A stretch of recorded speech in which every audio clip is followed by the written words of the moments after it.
Hello বিয়স, আসসালামু আলাইকুম বিয়স। আজকে চলে আসছি আমরা মালয়েশিয়ার সবচেয়ে জনপ্রিয় এবং খুব পপুলার একটি এরিয়াতে। এই এরিয়াটির নাম হলো গ্যান্তিং হাইল্যান্ড। বিশেষ করে যারা মালয়েশিয়াতে আছে অনেকেই এটার নাম জানে। এটা খুবই সুন্দর একটা এরিয়া এবং খুবই সুন্দর জায়গা। এটা ফাহাং ডিস্ট্রিক্ট অবস্থিত, কুয়ালালামপুর থেকে প্রায় 45 কিলোমিটার দূরত্ব। এটা সম্পূর্ণ পাহাড়ের উপরে অবস্থিত।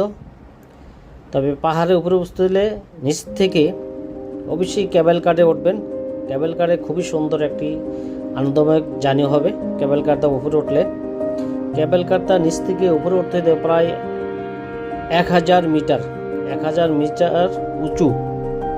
নিচ থেকে উপরে যেতে 1000 মিটার উপরে উঁচু ক্যাবেল কারটা উঠতে হয়।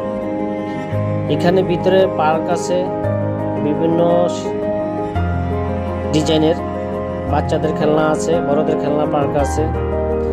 আর বিশেষ করে এখানে কিছু কিছু এরিয়া আছে যেখানে ঘন্টায় ঘন্টায় আবহাওয়া পরিবর্তন হয়, একদম অন্ধকার হয়ে যায়, কুয়াশা আবার আলো হয়ে যায়।